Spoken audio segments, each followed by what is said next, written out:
everyone, and welcome back to the AMAC.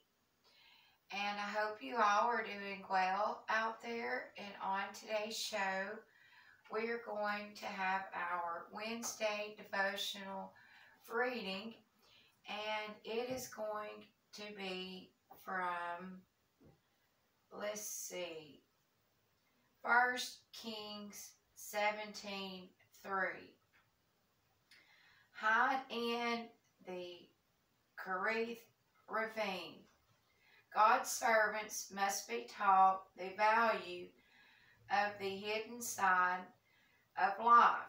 The person who is to serve in a lofty place before others must also assume a lowly place before his God. We should not be surprised if God occasionally says to us, "Dear child, you have had enough of this hurried pace, excitement, and publicity.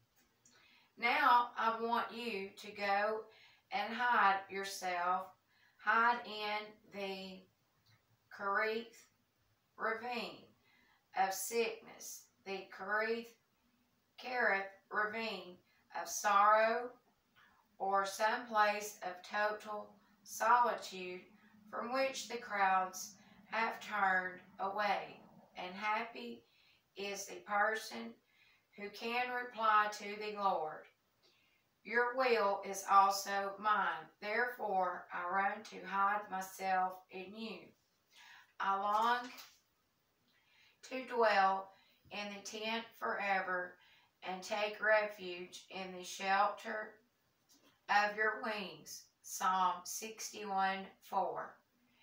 Every saintly soul that desires to wield great influence over others must first win the power in some hidden Kerith Ravine.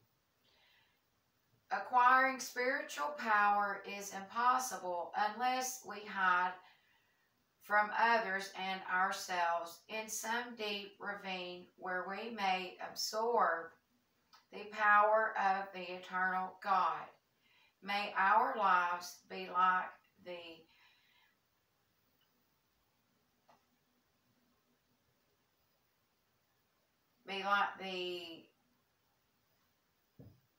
I'm sorry everyone, the light is not very well in here, the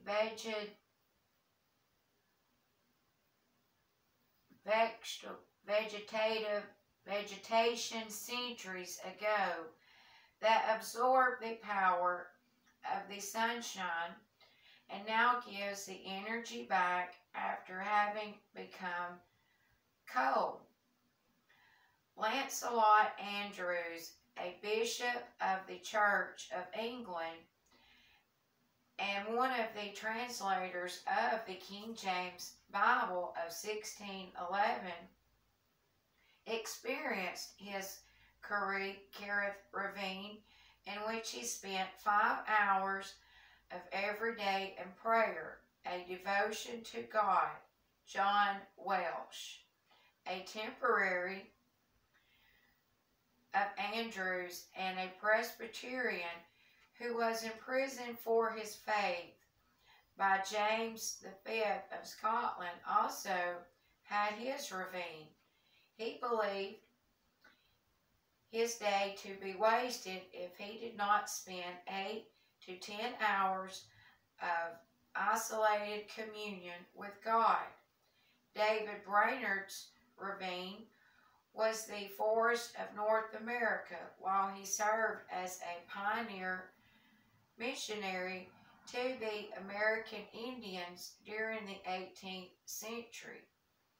And Christmas Evans, a preacher of the late 18th and early 19th centuries, had his long and lonely journeys through the hills of Wales.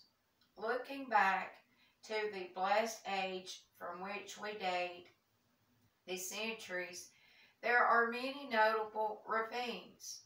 the Isle of Patmos, the solitude of the Roman prisons, the Arabian desert, and the hills and valleys of Palestine are all as enduringly memorable as those experienced by the people who have shaped our modern world.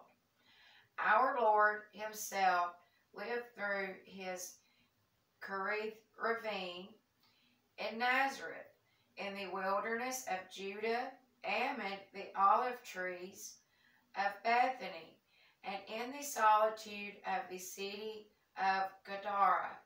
So none of us is exempt from a ravine experience where the sounds of human voices are exchanged for the waters of quietness that flow from the throne of God, and where we taste the sweetness and soak up the power of a life hidden with Christ. Colossians 3:3, from Elijah by F.B. Meyer.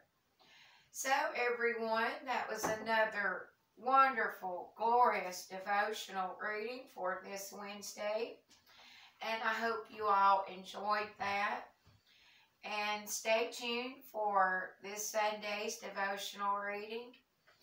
And as always, everyone, and until we all meet again, may God bless you and God keep you.